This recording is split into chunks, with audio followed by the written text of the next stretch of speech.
Meeting of the Security Council is called to order. The provisional agenda for this meeting is the situation in the Middle East. The agenda is adopted. De conformidad con el artículo.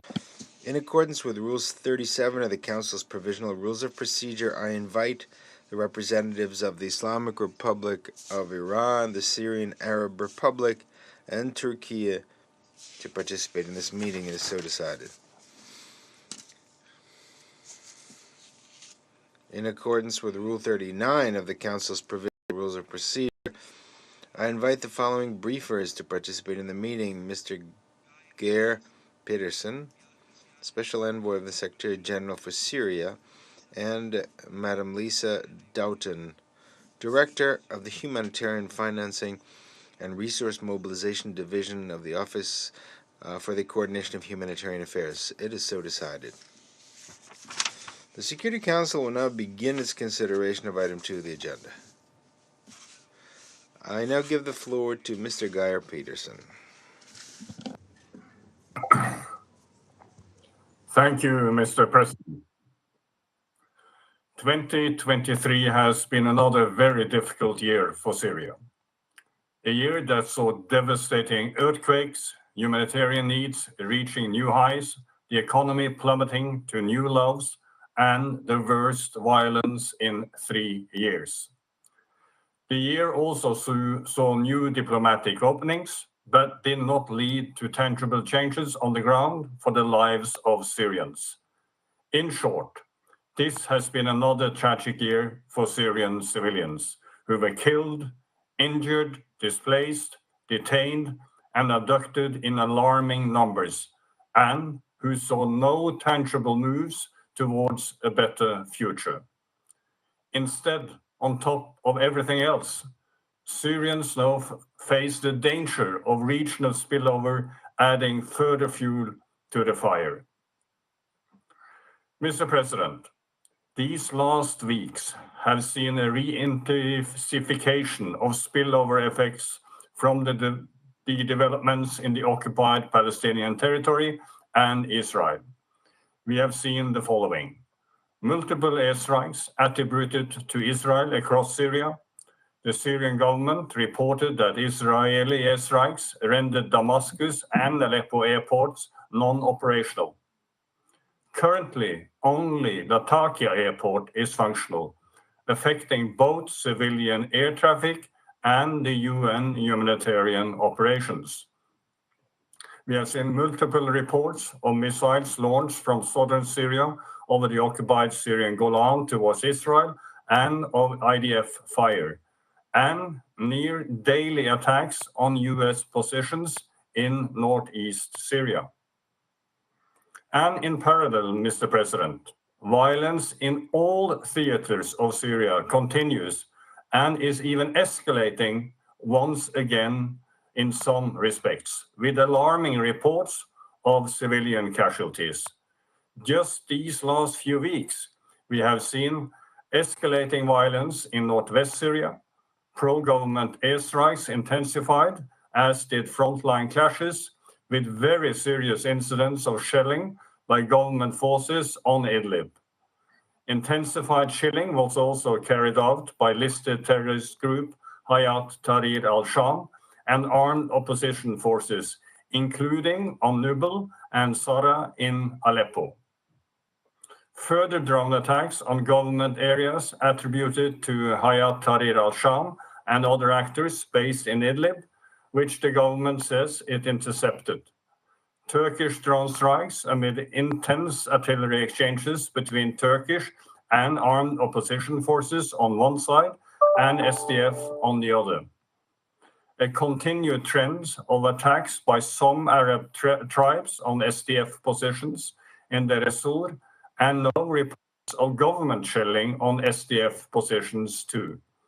Continuing ISIL attacks in the northeast and central desert region, intensification of clashes between the Jordanian army and smugglers on the Syrian-Jordanian border, with several Jordanian official announcements about incidents on the border leading to several casualties among members of the Jordanian border guard forces, and ongoing assassinations and other security incidents as part of continued instability in the southwest.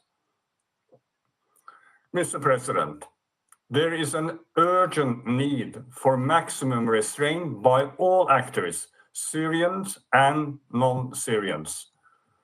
No one should delude themselves that this worrying new normal of ongoing escalation is in any way sustainable. Any major escalation would have devastating consequences in a deeply fragile situation, where de facto authorities and the presence and actions of foreign armies are key features of the landscape. We need to see sustained de-escalation in and on Syria towards a nationwide ceasefire and a cooperative approach to countering Security Council-listed terrorist groups. And we need all actors to operate in full compliance with international humanitarian law to ensure protection of civilians and civilian infrastructure. Mr. President, the socio-economic conditions in Syria are also unsustainable and on the brink. Funding is dwindling while humanitarian needs are higher than ever, even threatening food security. We will hear more from OCHA on this. Let me issue here a strong appeal to donors to fund all pillars of the UN response. Following the expiry of this Council's cross-border resolution, we must continue also to seek solutions to ensure the continued delivery of cross-border and cross-line humanitarian assistance. Meanwhile, the economy is in increasingly dire straits due to a wide range of factors that I have outlined many times to this Council. And we now see critical infrastructure, including the electricity, is under major strain. It is vital to ensure that any adverse effects of sanctions on ordinary Syrians be avoided and mitigated, including continuous and active efforts by sanctioning states to counter over-compliance. Likewise, the core concerns that displaced persons continue to cite, namely livelihoods on one hand and protection issues on the other, mean that refugees and IDPs have not yet seen forthcoming conditions for safe, dignified, and voluntary returns.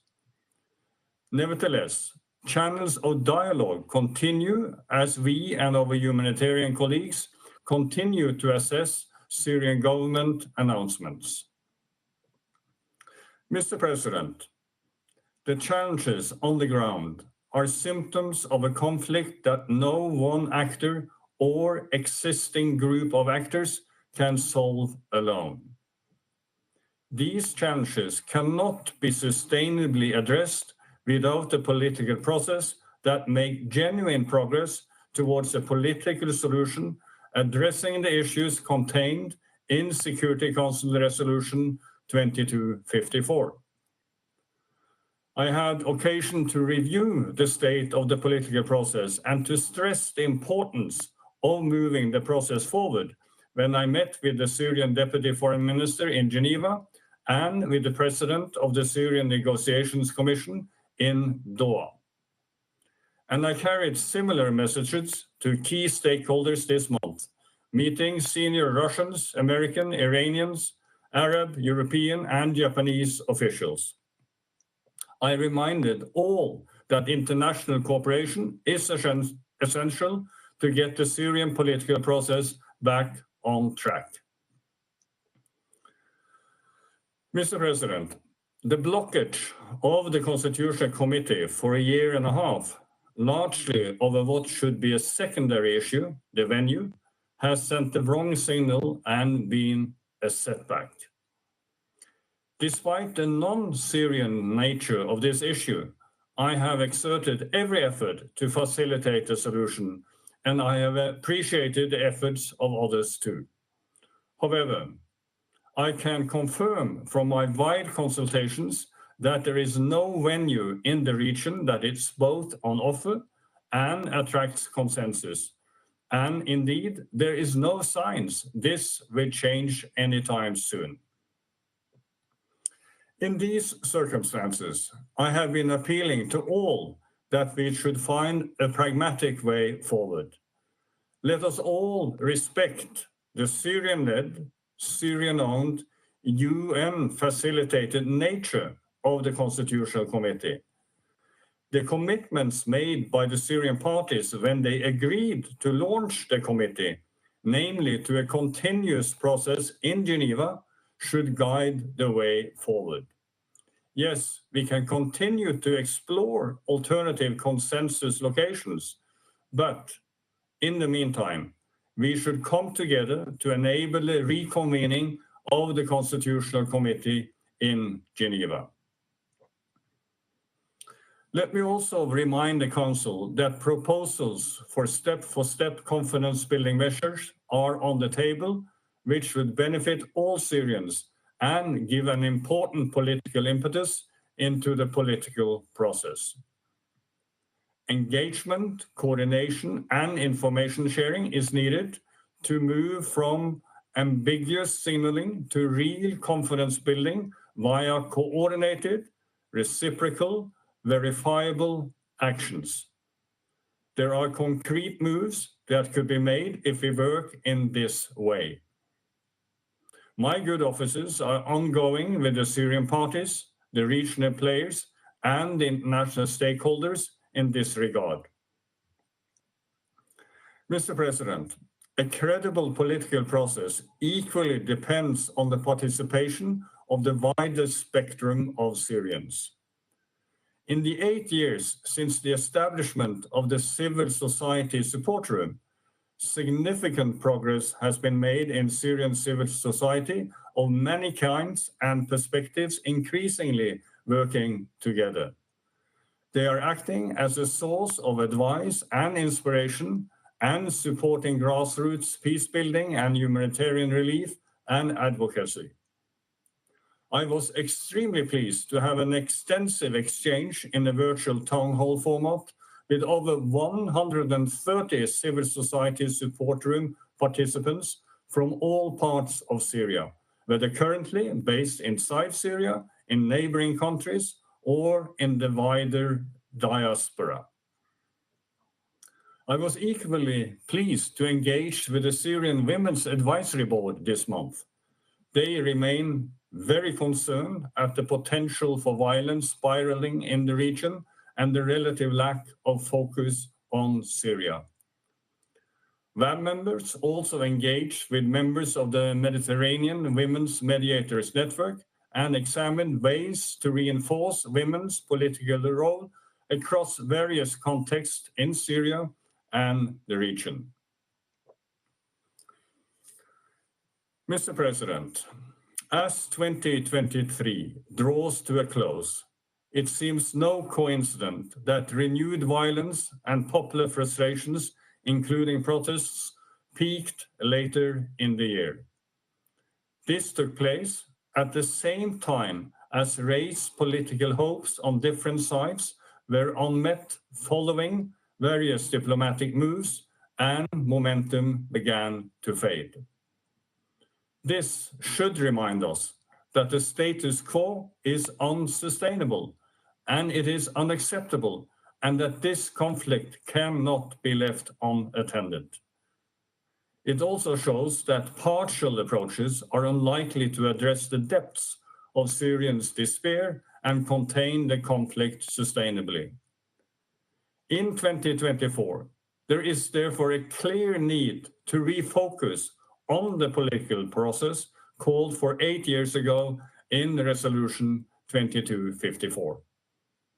The year ahead needs to see a new momentum injected into the search for compromise for a political path forward. I appeal for all to act in a manner that enables the Constitutional Committee to resume, at least initially in Geneva, and for reciprocal, verifiable, parallel CBMs to be agreed and implemented. Equally, I remind you all that these entry points cannot in themselves resolve the conflict.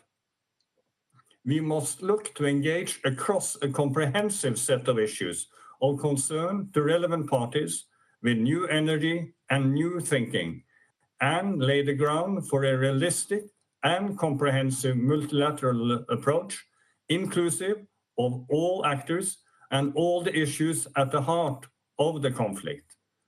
This is the way to stem the tide of violence and fast deteriorating socioeconomic humanitarian situation and move towards a negotiated political settlement that could enable the Syrians to realize their legitimate aspirations and indeed restore Syria's sovereignty, unity, independence, and territorial integrity in line with Security Council Resolution 2254. Thank you.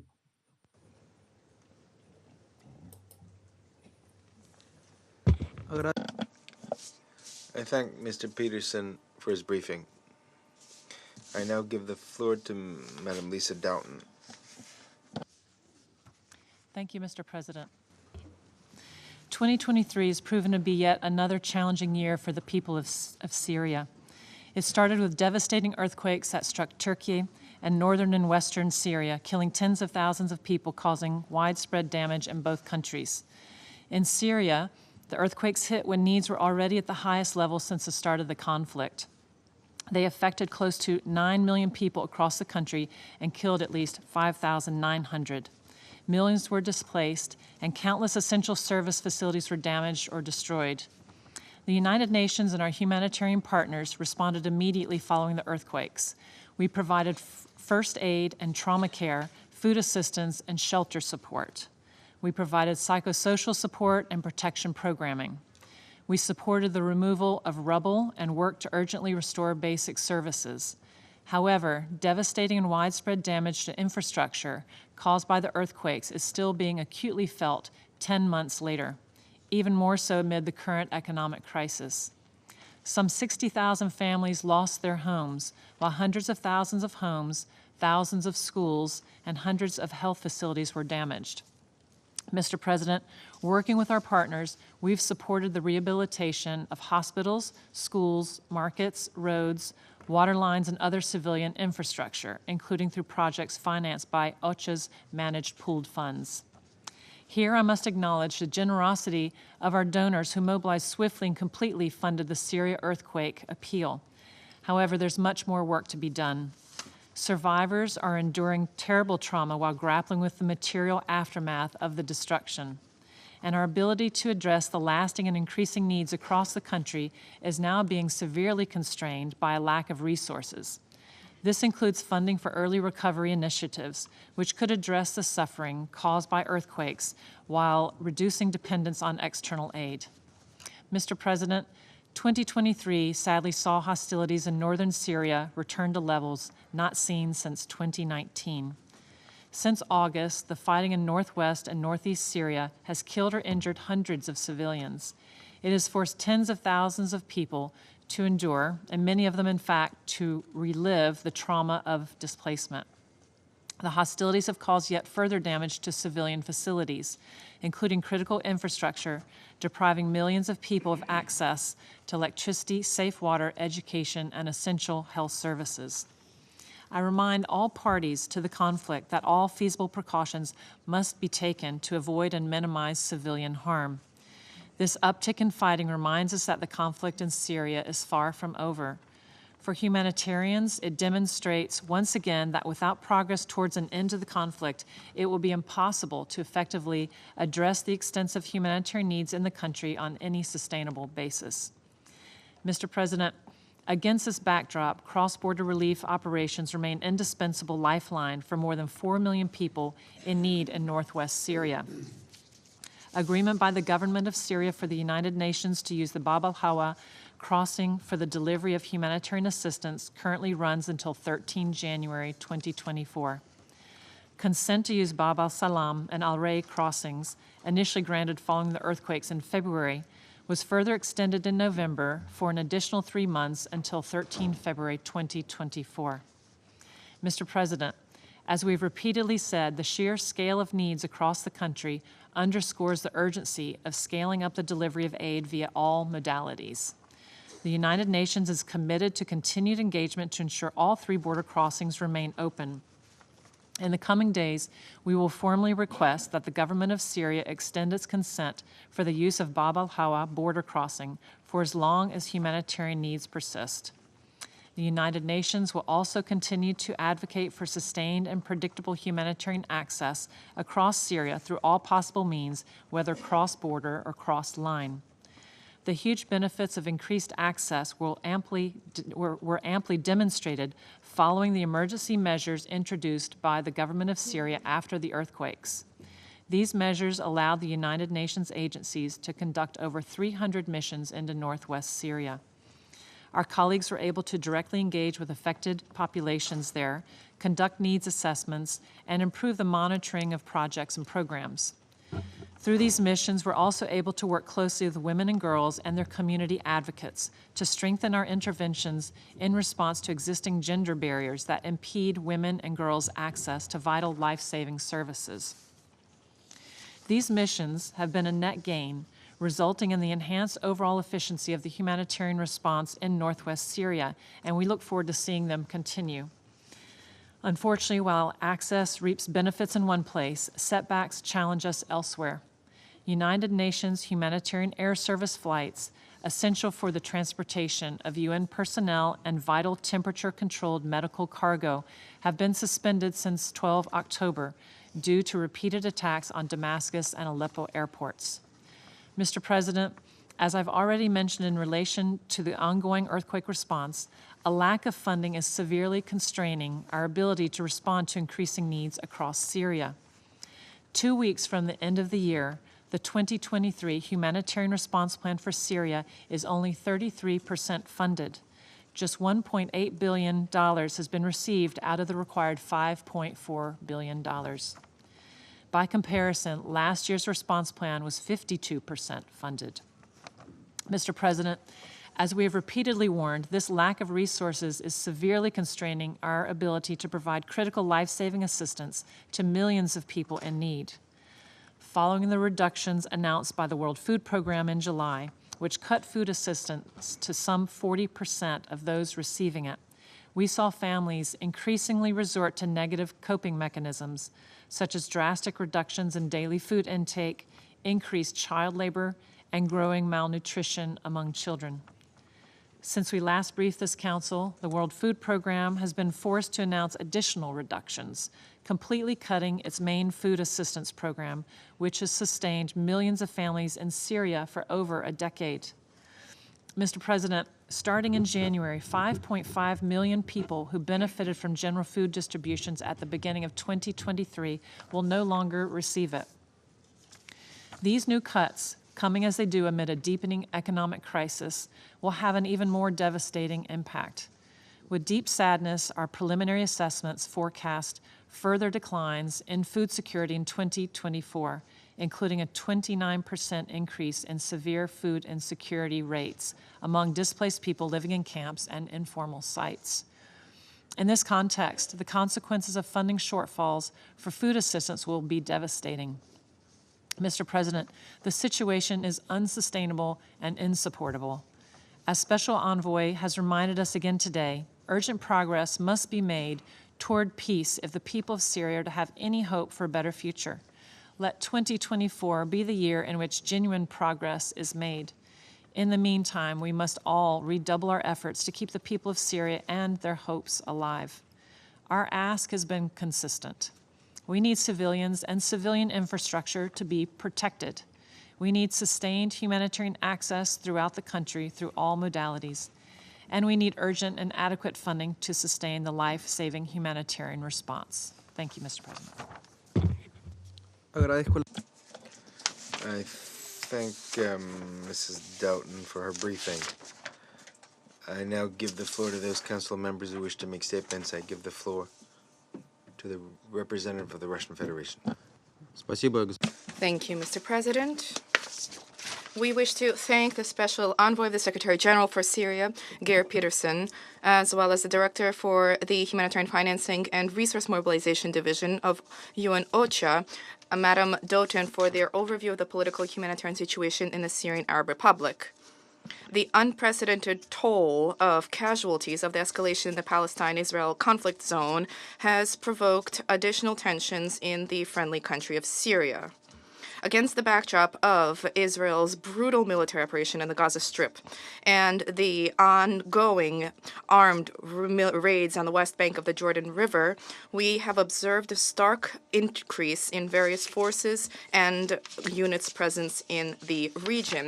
There are increasing flights of the Israeli Air Force targeting Syrian objects, first and foremost the airports in Damascus and Aleppo, which are used as the main gateways for the introduction into Syria of UN humanitarian assistance, as well as the heightened hostilities and an exchange of strikes on the blue line between Lebanon and Israel, are fraught with risks of dragging Syria into a full-blown regional confrontation. This needs to be avoided at all costs.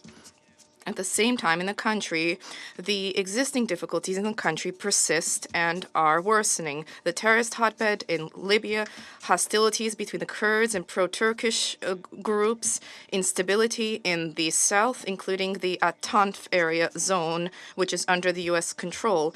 We would note that in the context of the situation in the Gaza Strip, our U.S. colleagues are actively exploiting the premises of self-defense, and countering the threat of terrorism, unjustifiably asserting that this right is something which not only Israel enjoys, Israel occupying power in Palestine, but also Washington and its allies, they assert, enjoy this right. They illegitimately occupy parts of Syrian territory, allegedly under the pretext of countering ISIL and Al-Qaeda. At the same time, the U.S. is obstinately denying Damascus both the right to counter Security Council-listed HTS terrorists in Idlib and the right to self-defense from indiscriminate Israeli attacks. Under these circumstances, what is the silence of our Western colleagues is deafening. They cannot fail to understand the risks which directly emanate from such reckless acts. We firmly condemn the ongoing strikes targeting Syria as egregious violations of Syrian sovereignty and the basic provisions of international law, including international humanitarian law. In the context of the advancement of Syrian political settlement through Security Council Resolution 2254, we consistently, unwaveringly support the resumption of the continuous work of the Constitutional Committee with the mediation of the United Nations. Support for this has also been voiced in the fine outcome of the sixth session of the Russian-Arab Cooperation Summit at the level of foreign affairs, which completed its work in Marrakesh, Morocco. In it, mention is made of the desire to resume work on the Syrian constitutional track with assistance from the United Nations. In this connection, we trust that you, Mr. Pedersen, will provide assistance to the Syrian parties to find new mutually acceptable platforms for the Constitutional Committee, without, at the same time, dispersing efforts in other areas which are not supported by the Syrians themselves. Mr. President, we continue to be persuaded of the need to uphold the basic right of the Syrian refugees to return as is stipulated under Security Council Resolution 2254, under the strict condition that these efforts are coordinated with Damascus. In this connection, we wish to note the order of the Syrian President Bashar al-Assad dating 16 November on the general amnesty for the citizens of the country. This decision was made by the leadership of the Syrian Arab Republic, and this in addition to the 2022 amnesty, is designed to facilitate the return of Syrian refugees to their homes. Furthermore, the Syrian government has demonstrated a willingness to take concrete measures to facilitate civilian reconciliation, working on the detained and missing persons track, thereby facilitating implementation of Security Council Resolution 2254. In the above-mentioned final declaration of the succession of the Russian-Arab Cooperation Forum at the foreign ministers level, mention is also made of the importance of surmounting the refugee crisis and its consequences, which the Syrian people themselves are facing, as well as the host countries. accommodating them. They're also noted as they need to strengthen cooperation between the Syrian government and the states hosting refugees in order to alleviate the process of the voluntary, dignified, and safe return to their homes and an end to their plight in coordination with the relevant United Nations agencies. Distinguished colleagues, in the same document, the importance is noted of the delivery of humanitarian assistance to all Syrian regions without any politicization whatsoever. However, with respect to the humanitarian situation in Syria, the reasons for our alarm are only growing. The situation is viewed similarly by humanitarian personnel working in that country. The dearth of appropriate financing, the political conditions established for donor contributions, the sanctions pressure by Western countries, and on the whole, the exceedingly politicized approach to humanitarian operations in this Arab country has resulted in the fact that the situation on the ground is swiftly deteriorating. We urge the UN country team in Damascus to devise a more effective approach to the delivery of assistance to Syrians in need in all regions of the country without any discrimination whatsoever. Now, the resident coordinator is called upon to demonstrate political will and to submit a report on the negative influence of unilateral sanctions on the situation in that country. To that end, there's a mandate from the Second Committee resolution, which the General Assembly approved the day before yesterday, on 19 December. There are instructions to monitor the negative consequences of sanctions, and these apply to the whole country team, including OCHA.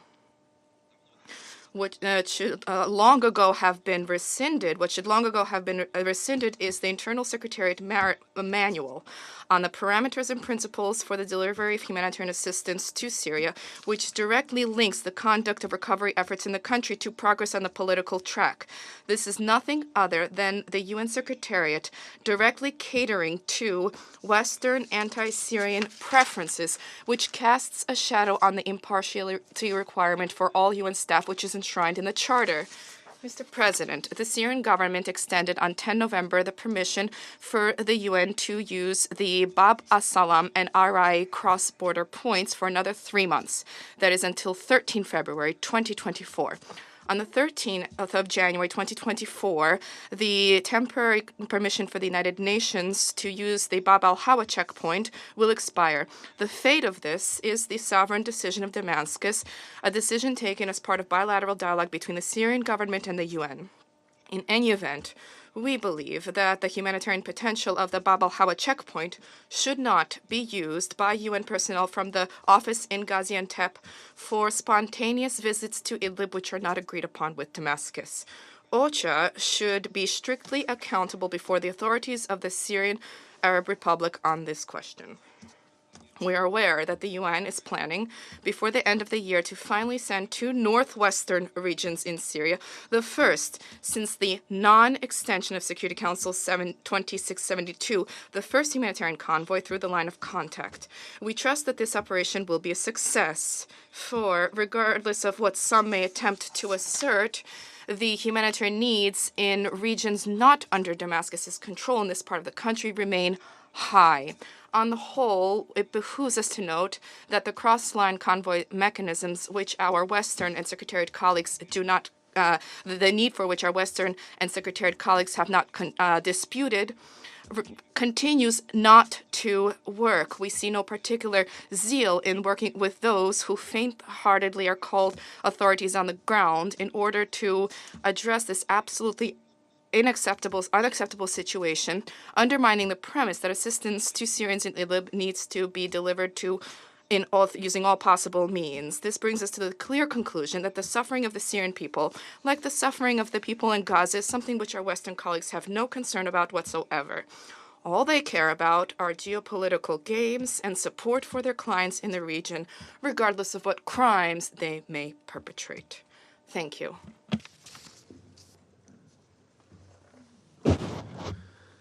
I thank the Russian Federation. I now give the floor to the United States. Thank you, Mr. President, and thank you, Special Envoy Pedersen and Director Doughton, for your sobering briefings. As 2023 comes to a close, the Syrian political process remains frustratingly blocked, and the Syrian people are suffering greatly. This Council continues to rightly discuss the political and humanitarian files each month, yet we have few results to show for our work. For more than 12 years, the Assad regime has waged a brutal war against the Syrian people. On top of that, Syrians are still reeling from the devastating impacts of February's earthquakes. Yet, rather than engage in a political process, in the last few months, the Assad regime has stepped up its attacks on its own people in the northwest of Syria. We all know the responsibility for this war lies at the feet of the Assad regime. The searing images and accounts of the regime's chemical weapons attacks on opposition-led suburbs of Damascus will never fade from our conscience. Nor will we forget the widespread shelling in Homs, massacres in Aleppo, and the present-day bombardment that is killing civilians in Idlib. Just 2 days ago, the General Assembly voted on a U.S. co-facilitated resolution on the human rights situation in Syria that reminded the world of the abuses the regime wants us to forget: the use of chemical weapons, extrajudicial killings, torture and other ill treatment, unjust detentions, enforced disappearances, and gender-based violence. We join the majority of UN member states in reiterating the call for the Syrian regime to immediately release all those arbitrarily held and to provide information about the tens of thousands who are missing. We are alarmed by the reports that violence has reached its worst level since 2019. The hundreds of civilian deaths caused by the regime and Russian offensive in Idlib are deeply concerning. The destruction they have caused to infrastructure and the threats they pose to humanitarian operations put hundreds of thousands of people at risk during the cold winter months. While we welcome the 3-month extension of the UN's arrangement with the regime for access through Bab al-Salam and al-Rai crossings to access areas in need in northwest Syria, we also underscore that this piecemeal approach does not fully meet the urgent humanitarian need. We continue to underscore the importance of predictable, sustainable access, particularly to improve efficiencies and allow for sufficient staffing and planning. We note that discussions between the UN and the regime regarding renewed cross-border access through the crucial crossing at Bab al-Hawa continue. We support Undersecretary General Griffiths' efforts in this regard and remain hopeful for a positive outcome. As Brazil prepares to conclude its council term, we want to acknowledge the close collaboration of the humanitarian penholders, Brazil and Switzerland, to focus the Council's work on the needs of the Syrian people. And we look forward to continued reporting to the Council and close attention to this file. As we appeal for calm in Syria, we also reiterate our condemnation of attacks by Iranian-aligned militia groups on U.S. personnel and facilities in Iraq and Syria. The United States has responded in self-defense, and we reiterate that these attacks by Iranian-aligned groups must stop. Special Envoy Pedersen, we share your concerns about regional spillover. It is in these moments that we must persevere and remain committed to achieving a Syrian-focused and Syrian-led solution to the conflict in line with Resolution 2254, the only viable roadmap for a lasting solution to the conflict. More than 8 years have passed since this Council unanimously adopted that resolution. It is incumbent on all countries seated at this table to do their part and help implement all aspects of this resolution. The Syrian people have been waiting far too long. We support the Special Envoy's efforts to advance the political process and to reconvene the Constitutional Committee as soon as possible. The United States is closely following the popular protests in Suwaida, just as we did when pro-democracy demonstrations first sprung up in the nearby city of Daraa in 2011. The Syrian people deserve the future for which they have fought so hard, including respect for their human rights and fundamental freedoms. Thank you, Mr. President. I thank the United States for your statement, and I now give the floor to the representative of Switzerland.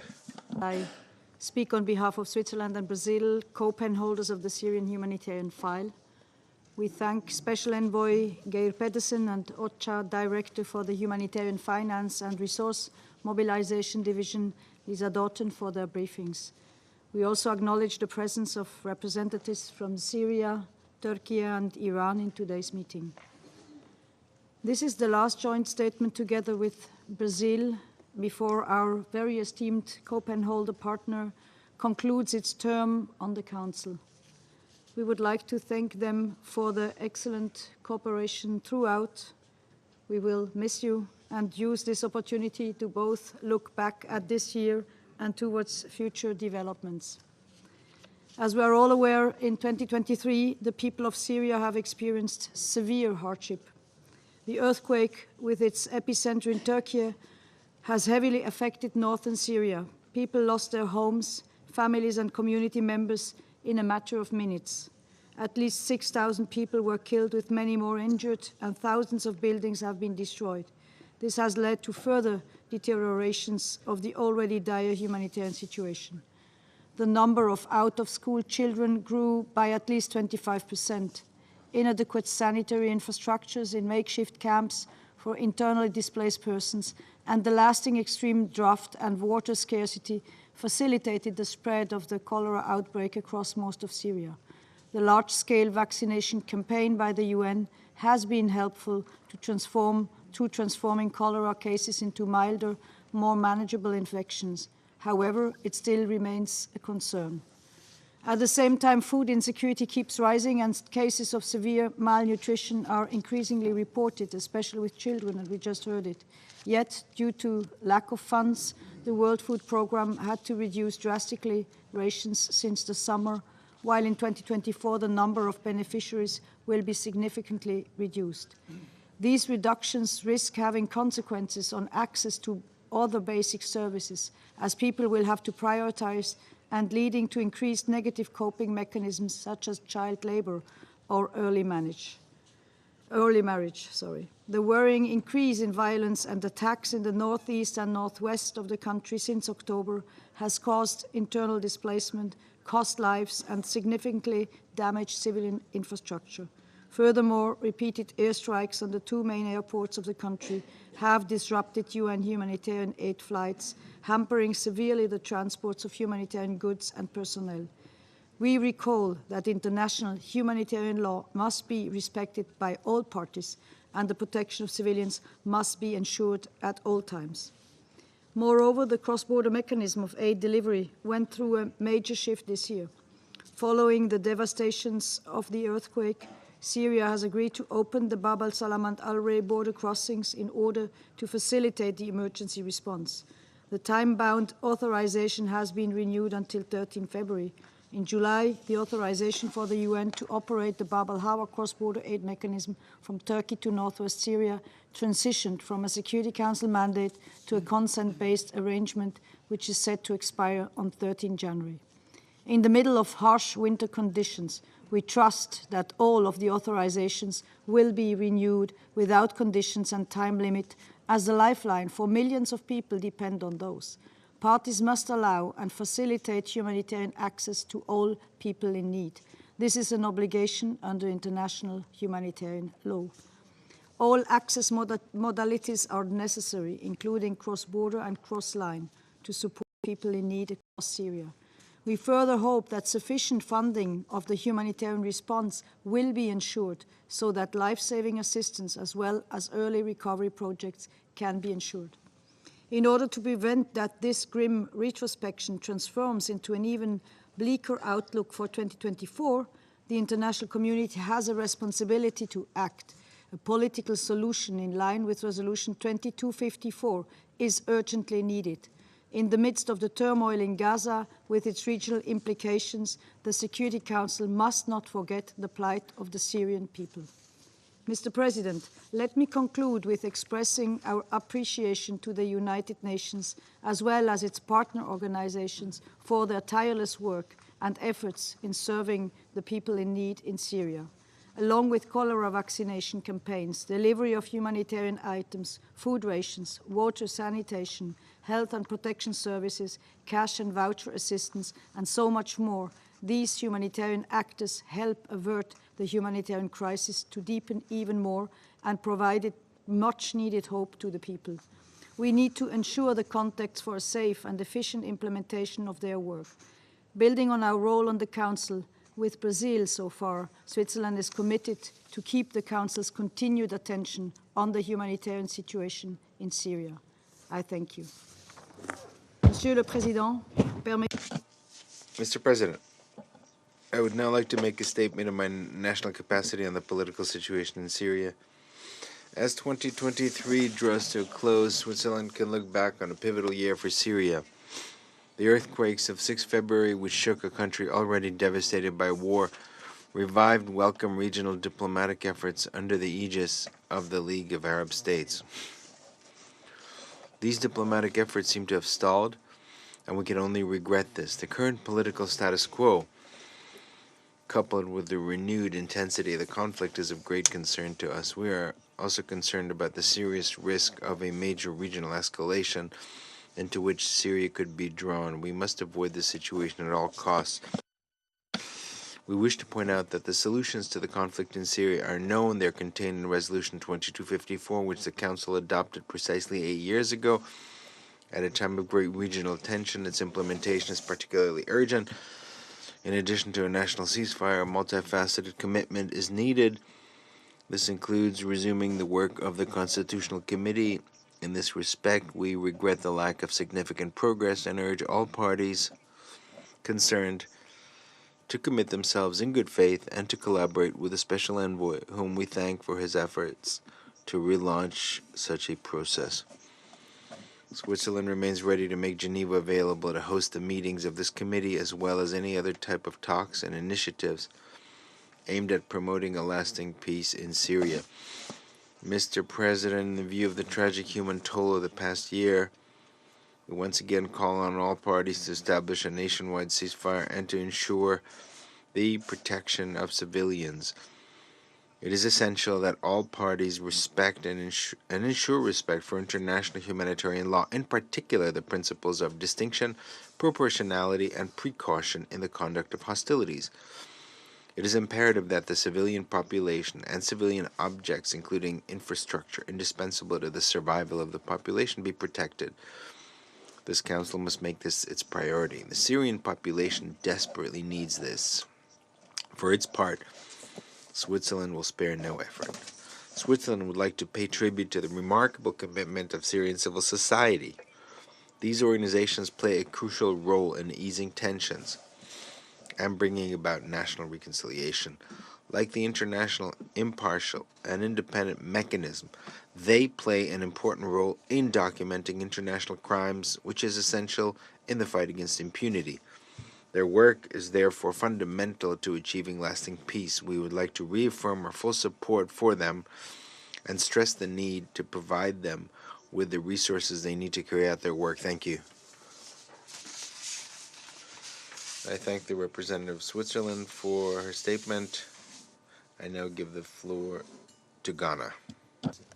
Francia, perdón. France, I'm sorry. France. Francia. Okay. Je vous remercie, Monsieur le Président. Thank you, Mr. President. I wish to thank Geir Peterson as well as Lisa Doughton for their statements. I wish to highlight 2 points. Absent of a political prospect, there can be no lasting and fair peace in Syria, nor can there be stability within the region. 8 years ago, the Security Council unanimously adopted Resolution 2254, which called for the establishment of a credible and inclusive political process in Syria. We are far from having achieved sufficient progress due to the intransigence of the regime and its refusal to make the slightest concession. Human rights violations continue to remain rife. Frequently, there is complete impunity for this, and political demands are ongoing. Violations against the Syrian people are ongoing. The bombardment of the regime and supporters in the northwest in Syria are an unfortunate example of this. This is permanent instability, and Captagon trafficking is another manifestation thereof, which represents a threat to the region. The conditions for the voluntary, safe, dignified return for refugees to the country have not been met. Damascus has not made any concrete commitments to that end. We reiterate our support for the countries that host these thousands of Syrians. Under these circumstances, Geir Peterson's mediation is critical because much yet needs to be done. And in this regard, I would recall France's support for Mr. Peterson's efforts. There is a vital need to keep our attention and collective efforts focused on a political solution to the crisis in Syria at a time when the war in Gaza shows that a crisis that is considered to be frozen can ultimately erupt if the root causes are not addressed. The humanitarian situation is also worsening. The resumption of hostilities in the northwest and northeast have compounded the tremendous suffering of civilians who have not been spared in any way this year. France is also particularly concerned at food instability as we approach winter. There's a vital need for more donors to be able to mobilize to deliver assistance to Syria.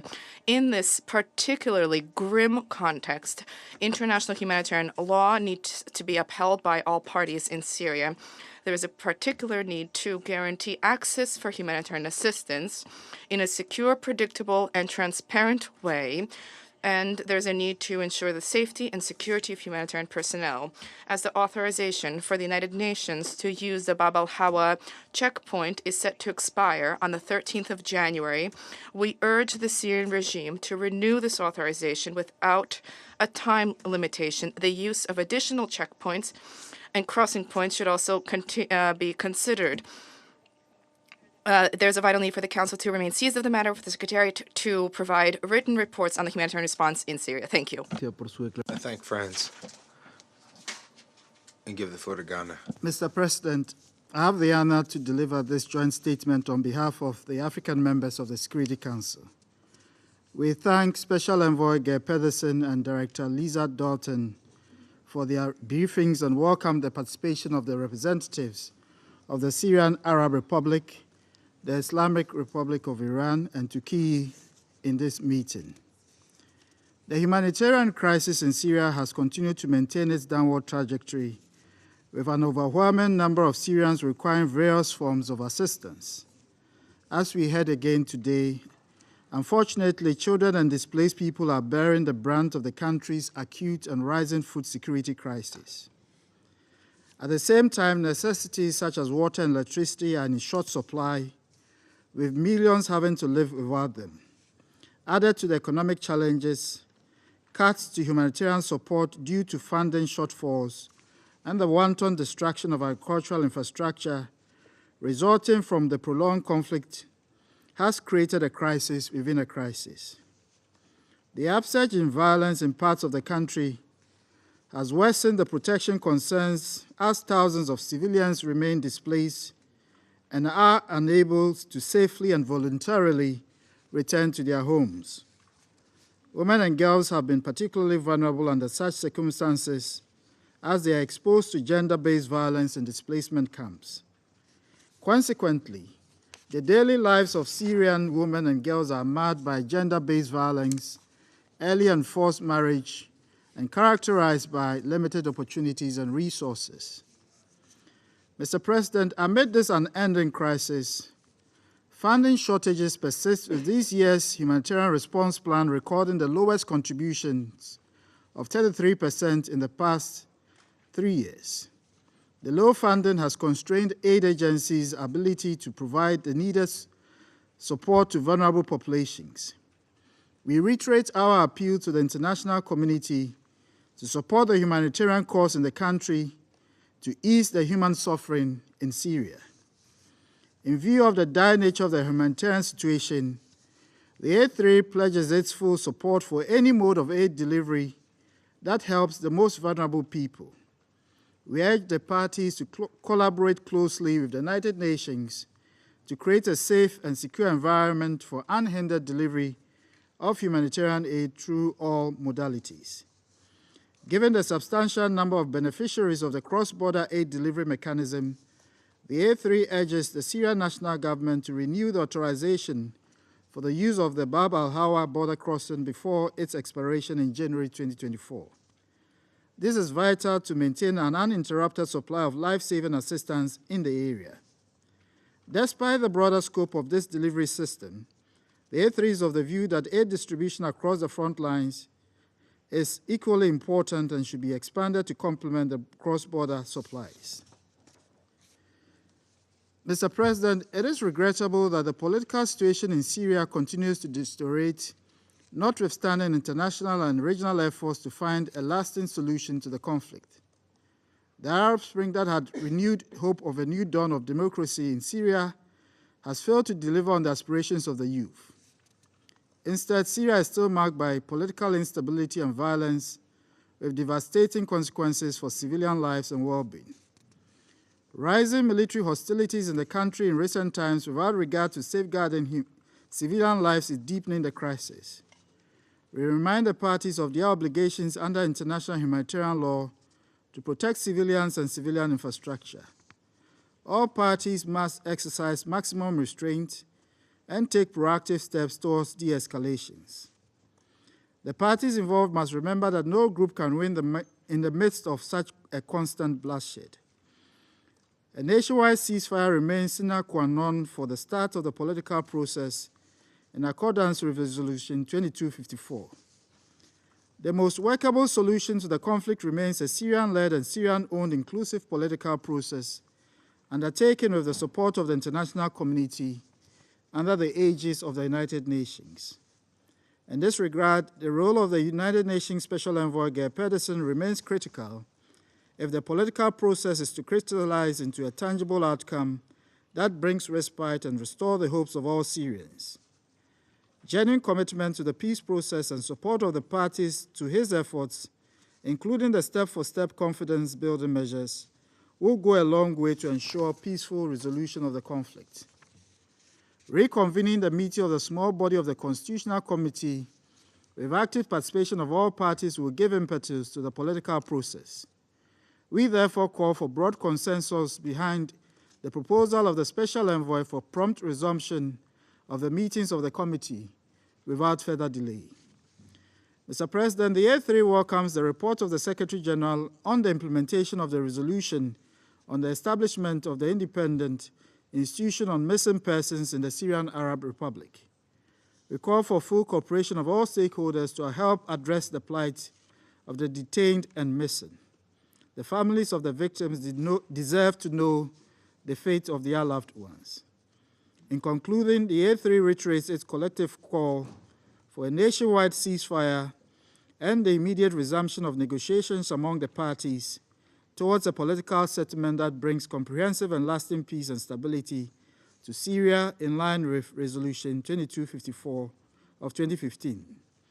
Even as the term of Ghana and Gabon on the Council ends, we assure the people of Syria of our continuing solidarity with them in their quest for peace and security. I thank you for your attention. I thank Ghana for your statement. I give the floor to China. Mr. President, I thank Special Envoy Pedersen and Director Dalton for their briefings.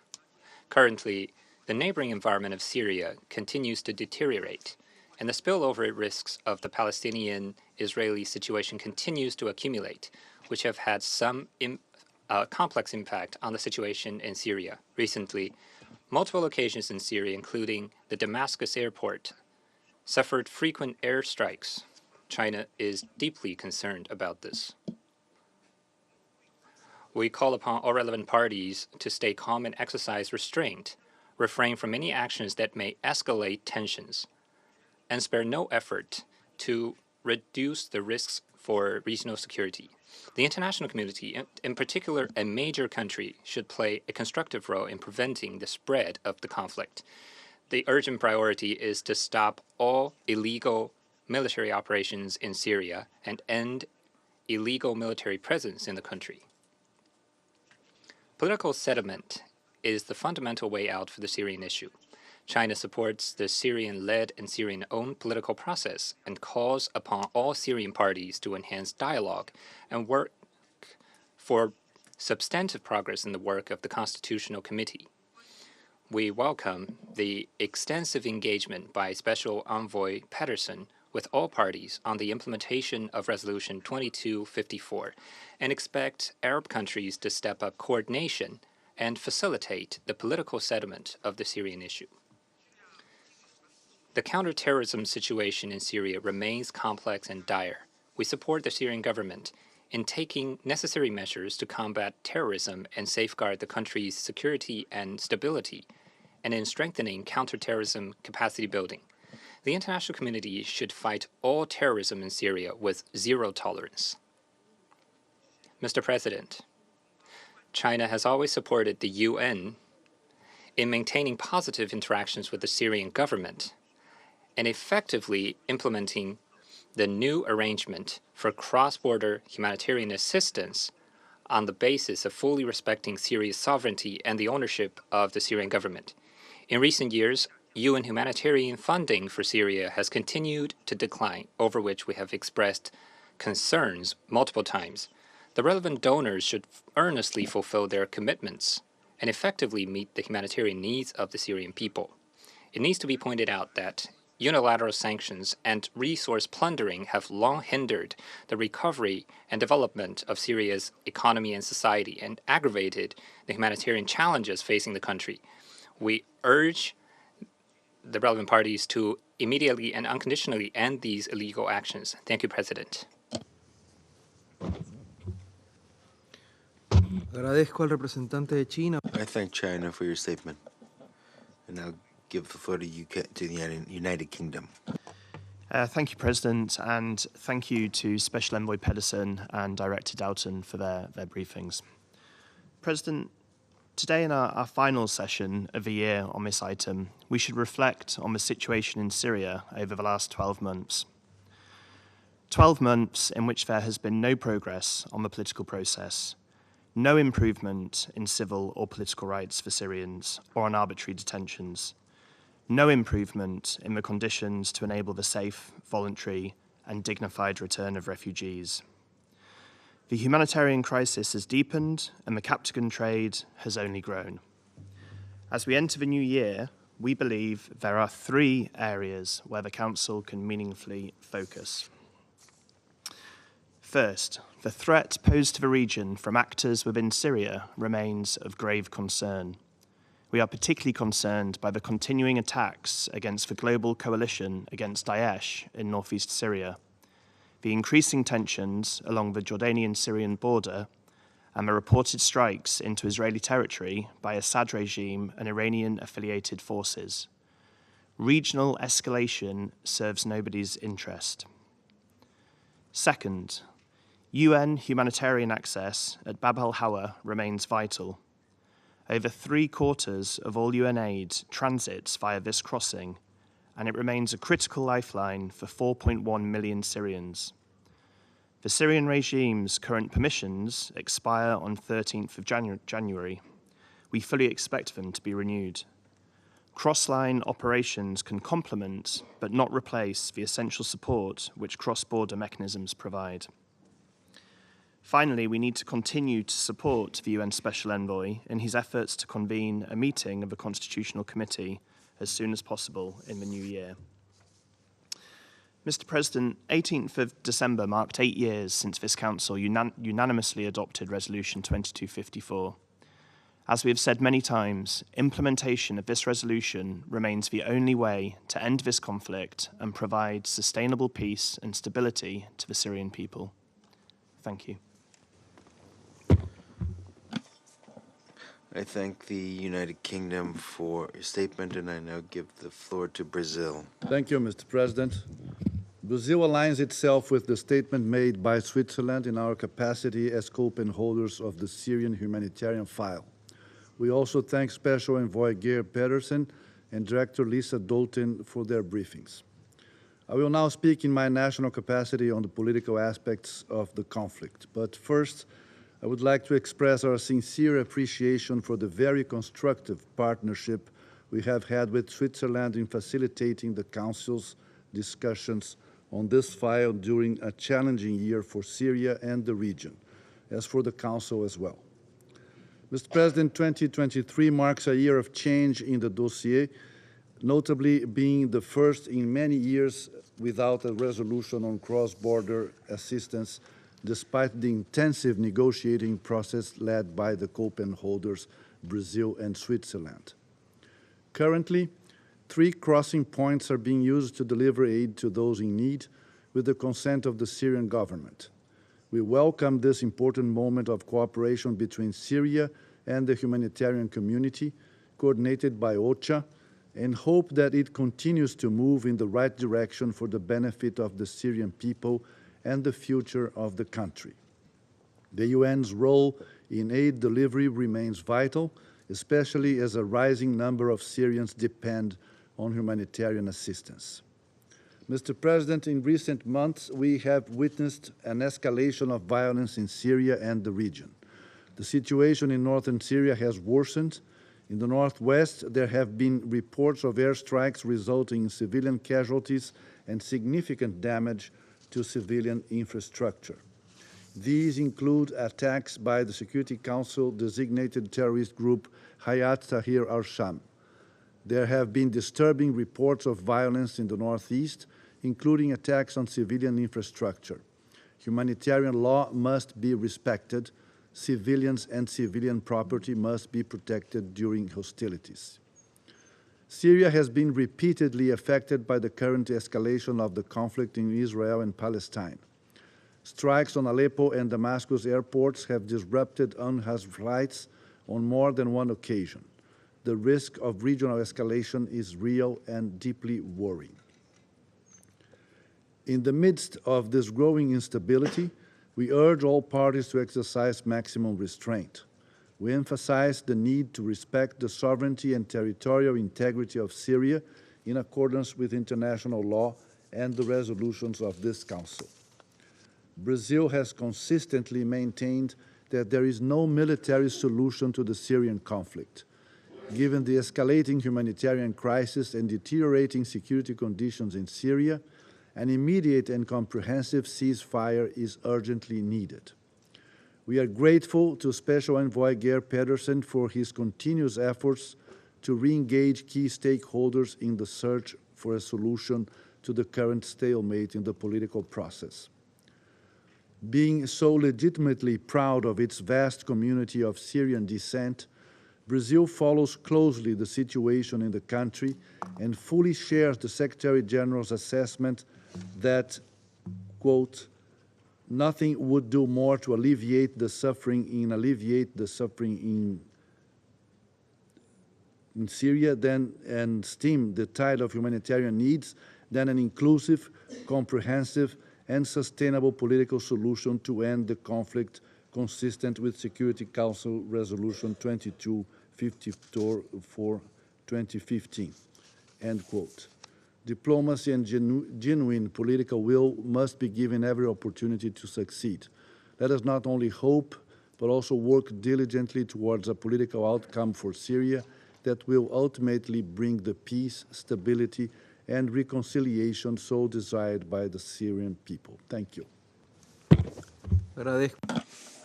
I thank the representative of Brazil, and I now give the floor to Japan.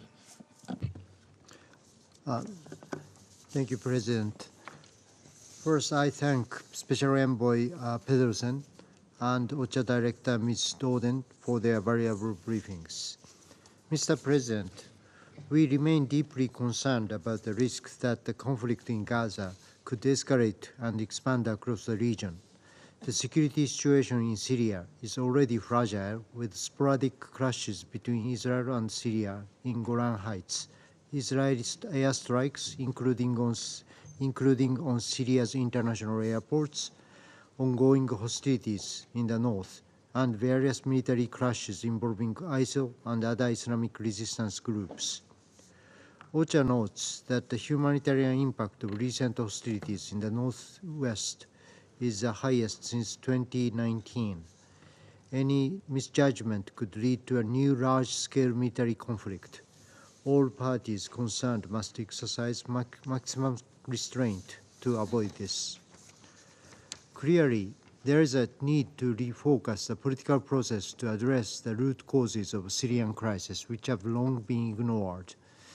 In this vein, we highly appreciate Special Envoy Pedersen's active diplomacy based on a step-by-step approach. But unfortunately, the prospects for reconvening the Constitutional Committee, which remains an important aspect of political process based on Resolution 2254, remain dim. Even as the international community focuses on Gaza conflict, the importance of supporting Syrian-led and Syrian-owned dialogue should not diminish. All parties must overcome their differences as soon as possible, including on the issue of the venue of the committee. Mr. President, the humanitarian situation remains alarming and is worsening. Based on the Syrian government's decision, cross-border aid through 3 border crossings have become a lifeline for more than 4 million people in the northwest. In particular, Bab al-Hau border crossing is vital and must remain open. We also note the 12th round of cross-line assistance is being planned by the end of this year. Yet, OCHA warns that the low level of funding is unprecedented for humanitarian crisis of this scale. With this in mind, Japan has recently decided to provide approximately $32.6 million in additional humanitarian assistance to Syria, which includes the aids for Syrian neighboring countries, and we call on other donors to do the same. Mr. President, regarding the refugees and internally displaced persons in Syria, we are deeply concerned that conditions for safe, dignified, and voluntary returns do not currently exist. Furthermore, it is urgent to address the issue of missing persons. In this regard, we welcome the recent report of the Secretary General on progress towards the full functioning of the independent institution on missing persons authorized by the UN General Assembly in June. Japan will support this institution as it moves to begin substantive work in the near future. As the year end is approaching, we express our sincere gratitude to Brazil for its role as a Syrian humanitarian co-pen holder together with Switzerland. We would like to stress Japan's commitment to continue addressing the Syrian crisis together with the Council, including 5 new members. Thank you, Mr. President. I thank Japan for your statement, and I give the floor to the United Arab Emirates. Mr. President, I thank Mr. Geir Peterson and Ms. Doughton for their briefings today. As this is our last meeting on the Syrian political and humanitarian file during the UAE term at the Security Council, allow me to share a few of our thoughts on this file. Since 2014, the main focus of this Council has been to meet the needs of the Syrian people by establishing the cross-border mechanism to Syria and renewing it on a regular basis,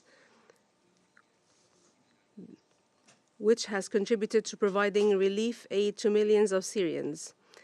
However, we have noticed during our 2-year term on the Security Council that the political track has not received similar attention by the Council.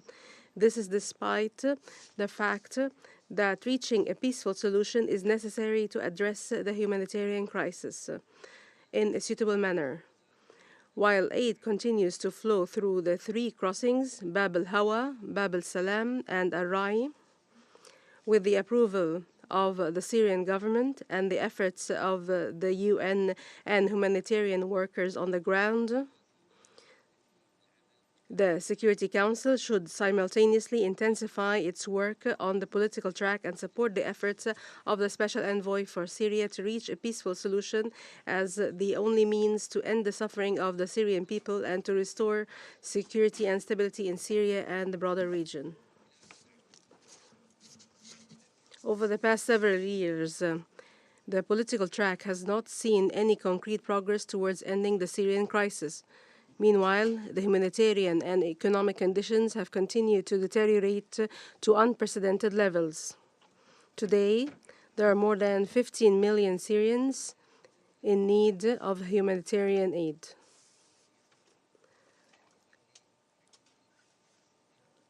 The current situation requires the Security Council to allocate the same level of attention to the Syrian crisis as it does to other crises on its agenda. There's no doubt that ending the Syrian crisis will contribute to resolving one of its most serious consequences, the displacement crisis.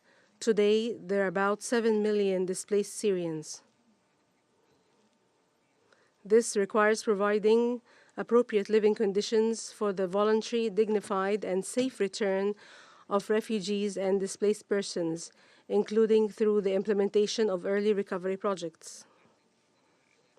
While we stress the important work of the Constitutional Committee enhancing dialogue between the Syrian parties to end the crisis through a Syrian-led and Syrian-owned process without any foreign interference, we believe that merely holding meetings is not sufficient. The political path extends beyond that, and it requires all diplomatic efforts to be focused on resolving the Syrian crisis rather than only managing it.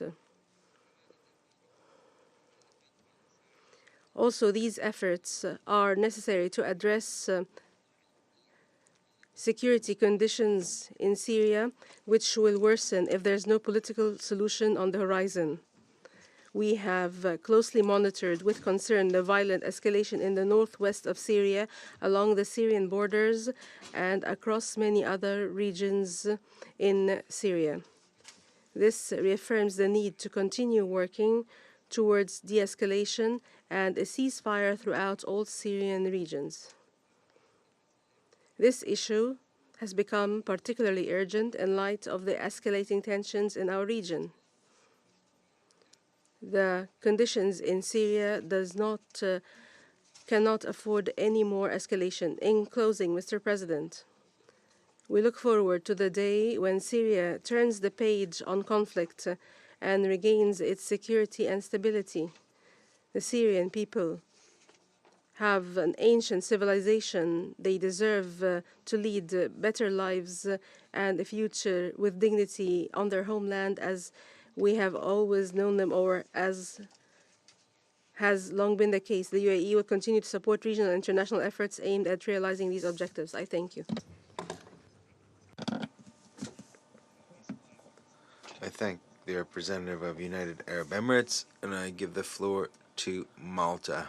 President, let me begin by thanking Special Envoy Pedersen and Director Doughton for their briefings today. In 2023, Syrians faced the greatest level of humanitarian need since the beginning of this 13-year-old conflict. As we come to the end of the year, your somber reflections remind us that next year must be better. President, over the past 12 months, Syrians have had to contend with the impact of multiple devastating earthquakes and aftershocks, a humanitarian crisis, climate shocks, and now major conflict on their border, which threatens to bring even greater violence and turmoil to the region. Despite these compounding political and humanitarian crises, Syrians remain dignified and resilient, losing neither hope nor their voice in demanding a just end to this brutal conflict. We commend the United Nations, especially OCHA, for their diligent work throughout this year.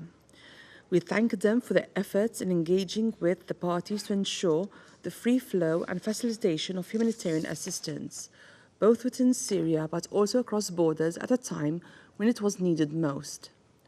The continued functioning of the crossings at Bab al-Salam and Al-Rai has greatly supported the aid delivery mechanism at Bab al-Hawa, a crossing which remains a lifeline to millions in the northwest today. We expect that, once again, the agreement for the use of Bab al-Hawa by the UN and its humanitarian partners will be extended before its expiration in mid-January, and that all aid delivery modalities will remain in place as long as they are needed. President, violence has continued unabated in the north of the country. Protests have erupted in the south, and Syrian airports remain subject to routine airstrikes. Grave violations of children's rights remain a major concern to Malta, especially with a record number of children internally displaced. As we have heard throughout this year, the roots of these humanitarian needs in Syria are political. Without adequate, even modest progress on the political front, we will be unable to progress towards a just, lasting, and deserved peace. The stalling of the precious political momentum seen in the weeks directly after the earthquakes is deeply regrettable. In such a context of deadly fragility, the burden of political inaction is borne by the people of Syria, those who continue to suffer and face daily indignities. The burden is ever increasing, with the cost of basic commodities at an all-time high, and the humanitarian assistance at an all-time low. As we have heard on many occasions here in this chamber, shortages of these essentials make women and girls more vulnerable in poverty, violence, and exploitation. President, we regret that despite extensive efforts by the Special Envoy, we have been unable to see the reconvening of the Constitutional Committee, and Steps for Steps has yet to deliver the much-needed confidence required to tackle the many pressing issues facing Syria. We once again call for a nationwide ceasefire to help create the conditions for progress in line with Resolution 2254. 13 years of fighting should indicate that there is no military solution to this conflict. An inclusive political process is the only way forward. President, as we enter 2024, we must neither become complacent nor numb to the challenges and suffering of those in Syria. We must again redouble our political and humanitarian efforts to make sure Syria's future does not mirror its present. I thank you. I thank Malta for your statement, and I give the floor to the representative of Albania. Thank you, President. At the outset, allow me to thank Special Envoy Pedersen and OCHA Representative Director Doughton for their insights. Also, I would like to extend Albania's full support for your good offices, Special Envoy Pedersen. The magnitude of destruction, as described once more today by many, has turned Syria into wreckage. The rate of violence in the northwest due to the governmental attacks and airstrikes in Idlib is the highest in 3 years, and the humanitarian needs are larger than ever.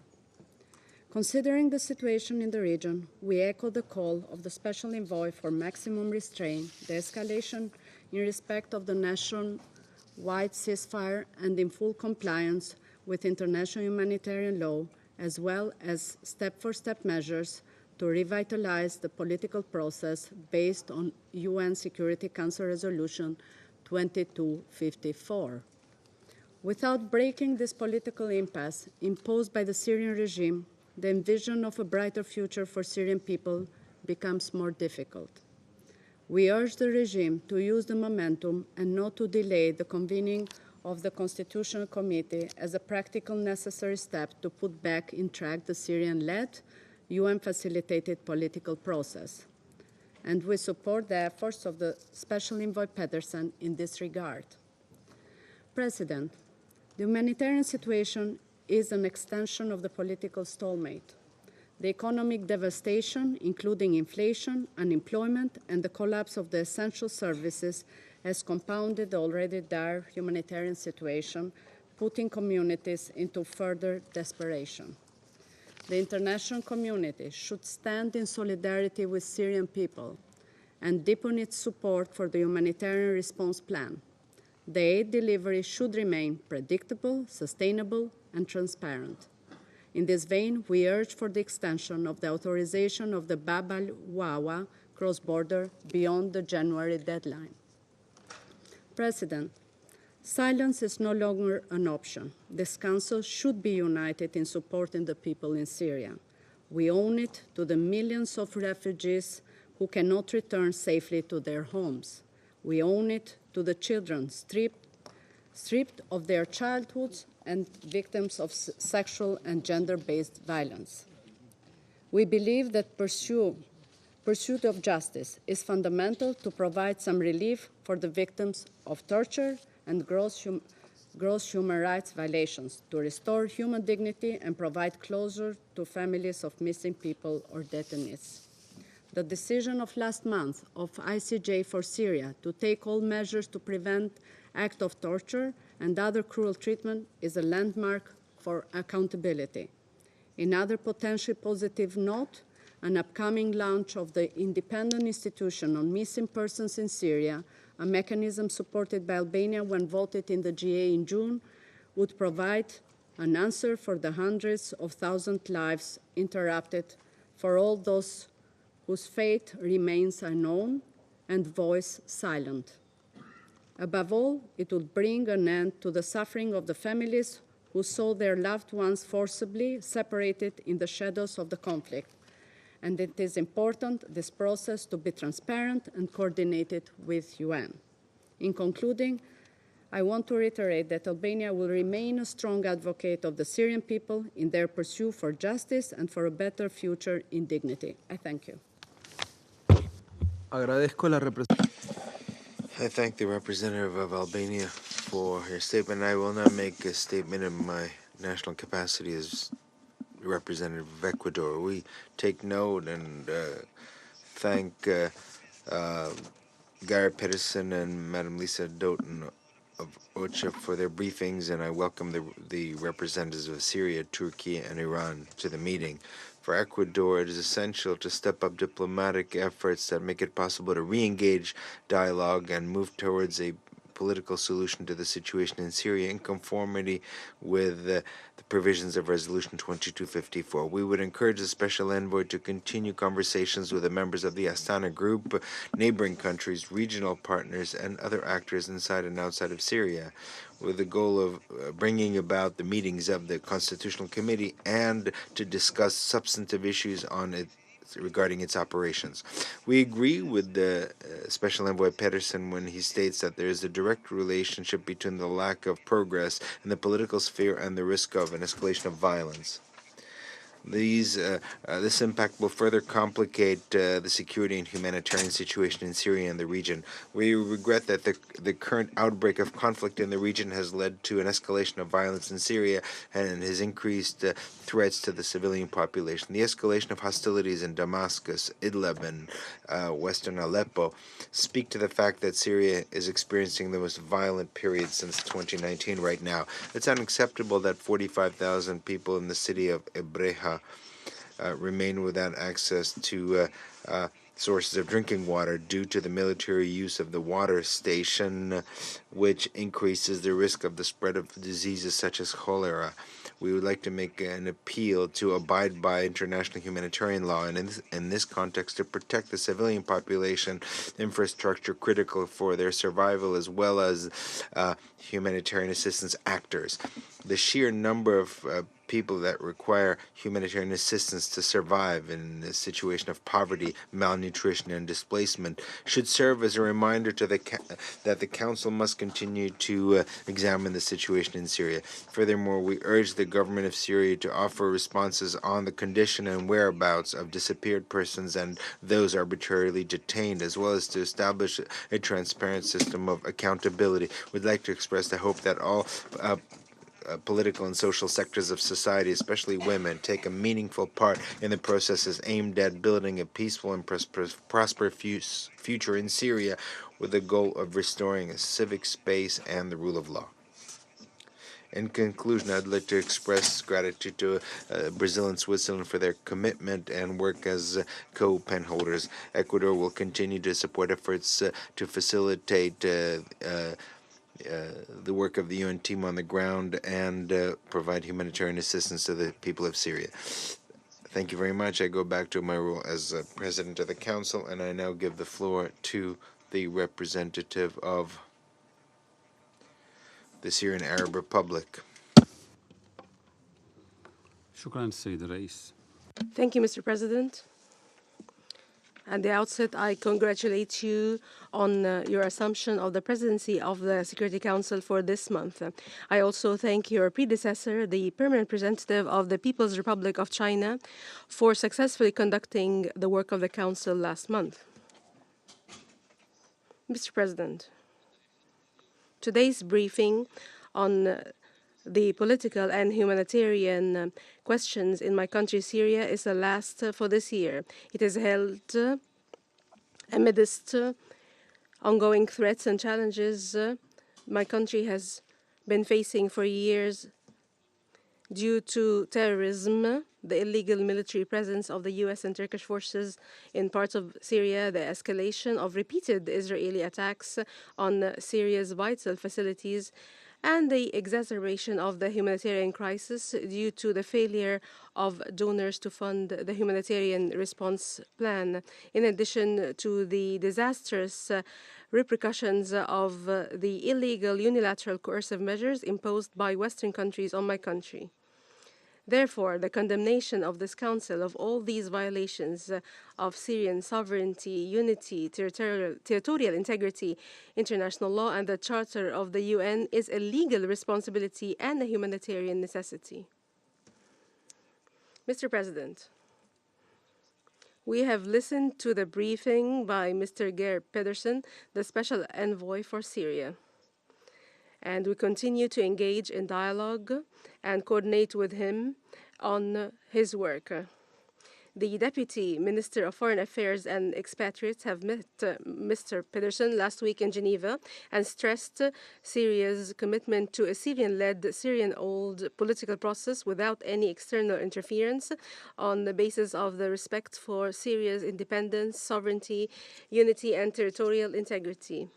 Mr. President, it is regrettable that 75 years since the adoption of the Universal Declaration of Human Rights, we witness some Western countries continuing to act in contempt of the declaration through their complicity and taking part in brutal crimes and genocide committed by Israel in the Gaza Strip, and through their continued aggression against Syrian infrastructure and Lebanese infrastructure, the latest of which was the rocket attack that targeted Reef Dimashq on the 17th of this month. Syria warns Israel against the consequences of continuing to persist in these attacks, which could push the region towards a comprehensive escalation that cannot be contained, and the consequences for the region and the world would be unsustainable.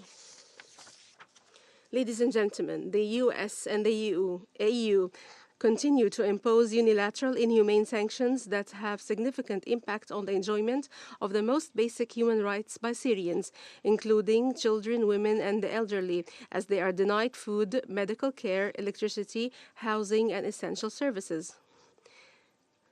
The report of Ms. Elena Johan, the Special Rapporteur on the negative impact of the unilateral coercive measures on the enjoyment of human rights, is proof of this, and I quote,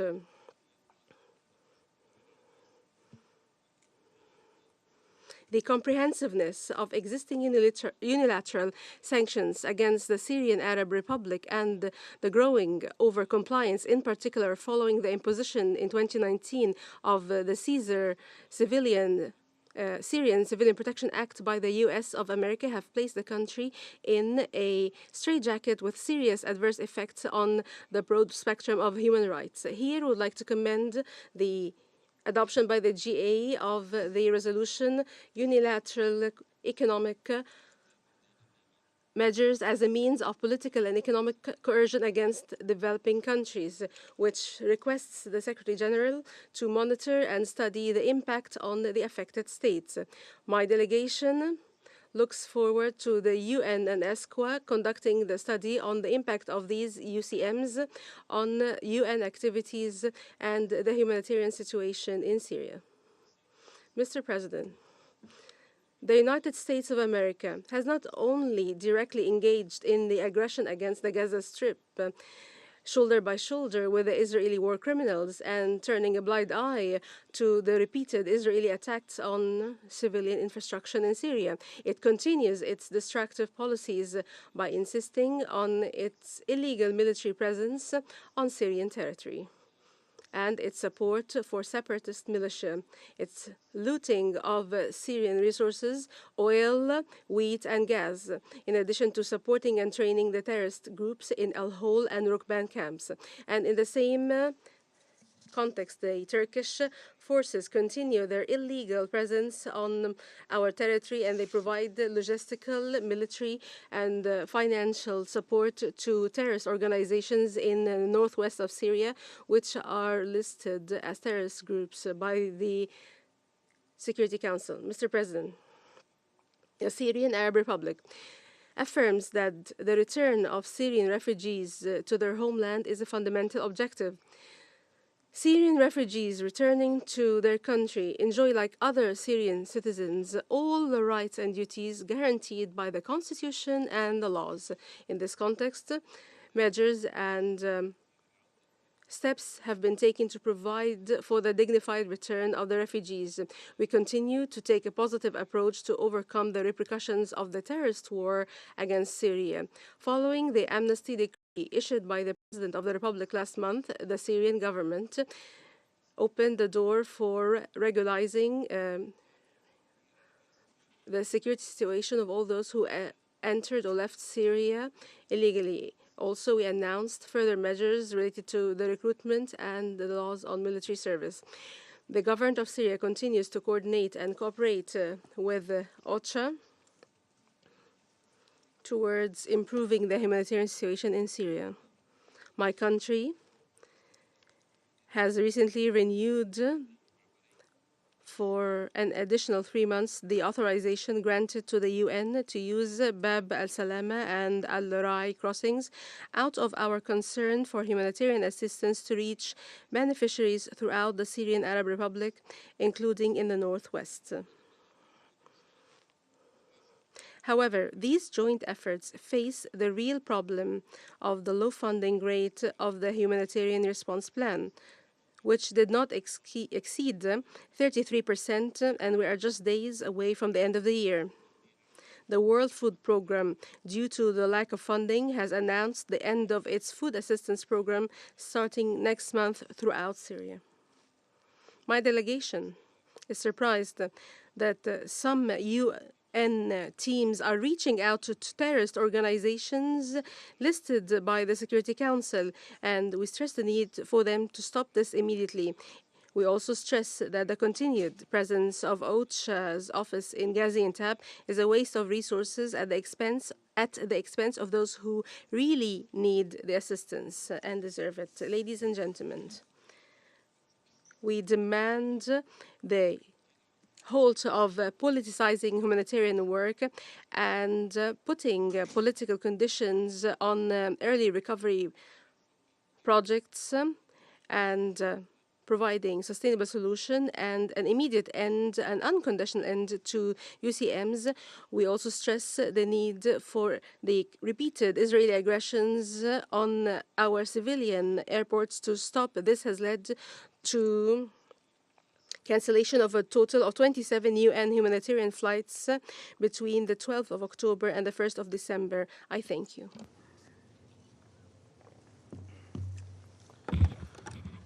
Agradezco al representante la I thank the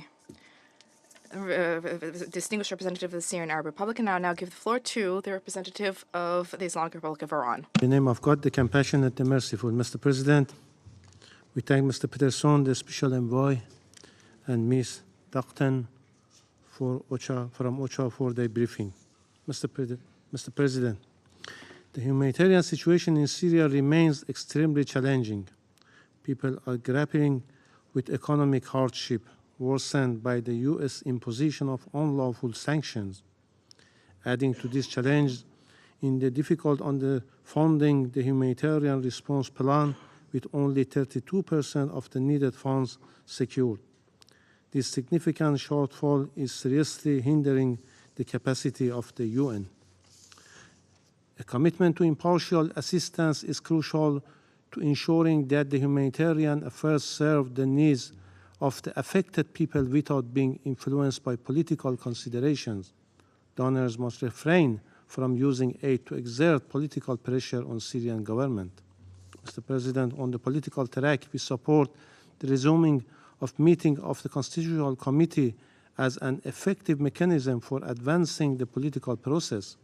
We support the Special Envoy's effort and his diplomatic engagement with the parties to facilitate the resumption of committee meeting and to advance the political process. The United Nations' role should remain supportive, ensuring that the entire process is guided by Syrian leadership and ownership. Iran stands in favor of return of Syrian refugees to their homeland. the United Nations, especially the High Commissioner for Refugees, plays a central role in this undertaking. We appreciate the support the engagement and constructive dialogue between the Syrian officials and the UN in addressing this pressing issue. Mr. President, the security situation in areas controlled by illegal foreign forces and under occupation is a matter of serious concern. The primary source of insecurity is unlawful presence and continued occupation of U.S. military forces, creating an environment conducive to the growth of the terrorist activities within Syria and the broader region. At the same time, the Israeli regime persists in its act of aggression against Syrian territory.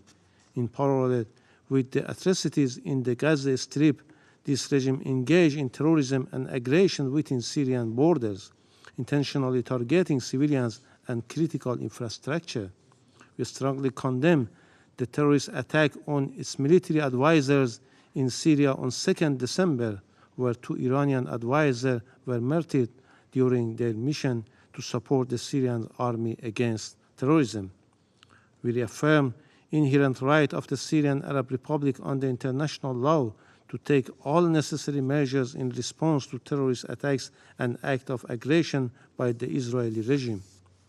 We warn against any proactive actions by the Israeli regime that could seriously impact peace and security in the region.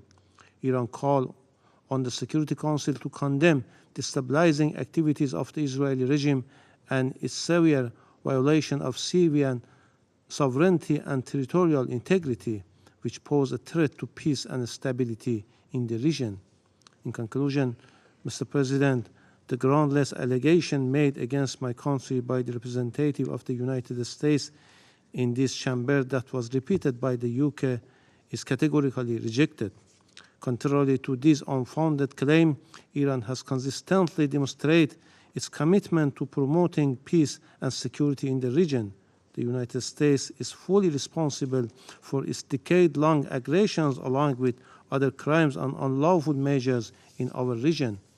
Obstructing the Security Council from fulfilling its charter-based duties to establish a ceasefire and to stop the Israeli war machine against the people of Gaza for more than 2 months has called in doubt the U.S. real concerns about the spillover of the tension and peace and security in the region.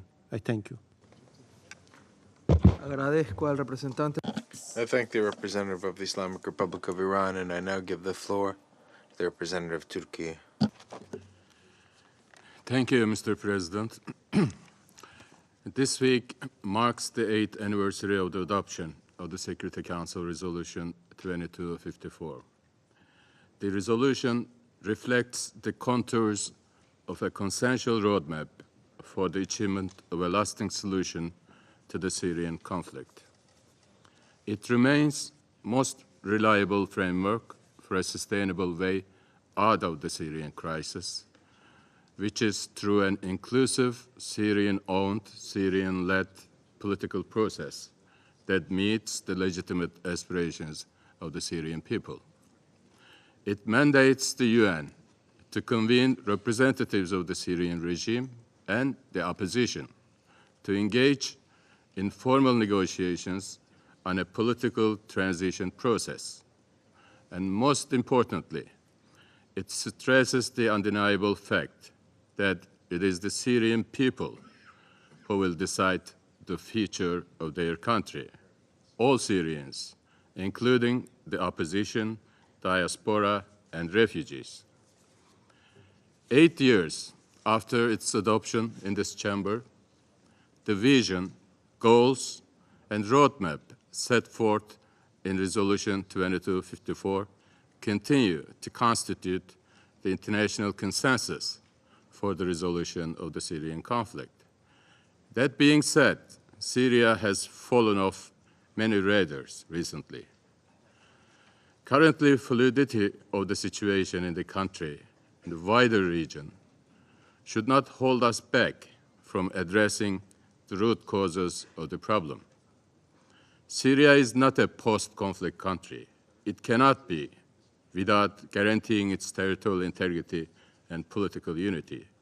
nor can it be without a reinvigorated political process in line with Resolution 2254, or without putting an end to the separatist agenda of terrorist organizations and creating conditions for voluntary, safe, and dignified return of Syrian refugees. Our overall efforts toward the settlement of the conflict must be aimed at a genuine national reconciliation. However, this is not possible by playing against time and with half-hearted efforts that do not contribute to these objectives. It is imperative to overcome the current inertia in the political track and to convene the 9th round of the Constitutional Committee without further delay. The status quo in Syria has become unsustainable, not only politically, but also in terms of its humanitarian and security dimensions. In the 13th year of the conflict, living conditions of the Syrian people are getting harder every day. It is becoming more difficult to access basic needs. Economic crisis is worsening. Deprivation is an everyday reality for millions. In the face of exacerbating domestic problems, as well as risks of regional conflagration of the conflict in Gaza, the preservation of calm in Syria is of critical importance. That is why we call on all relevant parties, both in the region and beyond, to de-escalate tensions. Mr. President, regrettably today, we heard once again a reference by UN Special Envoy to SDF, an offshoot of PKK-YPG terrorist organization, as if it were a legitimate actor. Turkey's counterterrorism operations in the country are an exercise of its inherent right of self-defense in response to acts of terrorism of this organization. PKK-YPG terror organization continues its attempts to advance its separatist agenda in Syria. These attempts include oppressing local populations, forcibly recruiting children, military use, and exploitation of civilian infrastructure. I would like to underline once again that empowering this terrorist organization serves no other purpose than sowing seeds of further instability in Syria and beyond. We will certainly do not allow this criminal entity to realize its insidious designs. Mr. President, as regards the humanitarian situation, we observe that serious shortcomings have emerged in the last months. We would like to emphasize the importance of uninterrupted delivery of cross-border humanitarian assistance, which helps 4.1 million people to hold on to life in northwest Syria.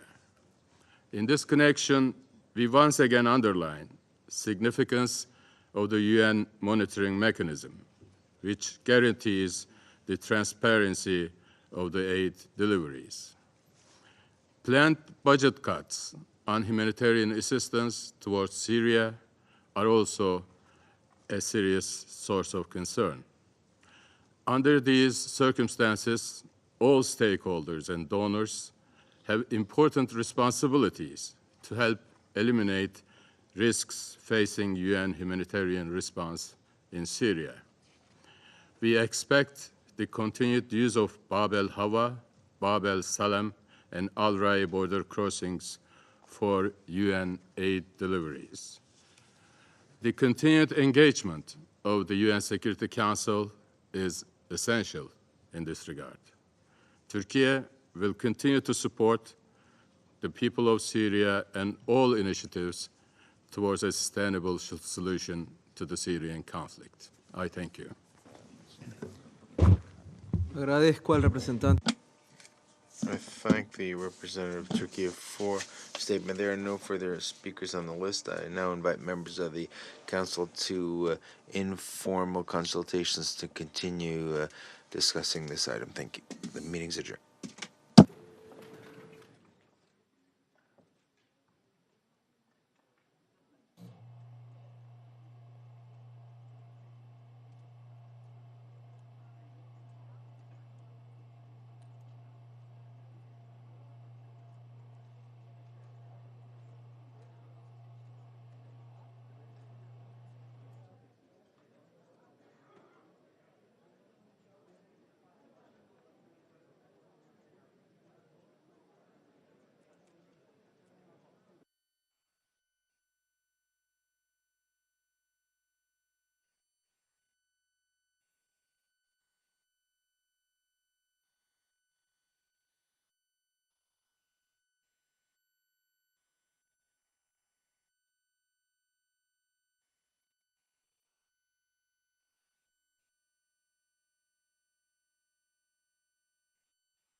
SRG SSR.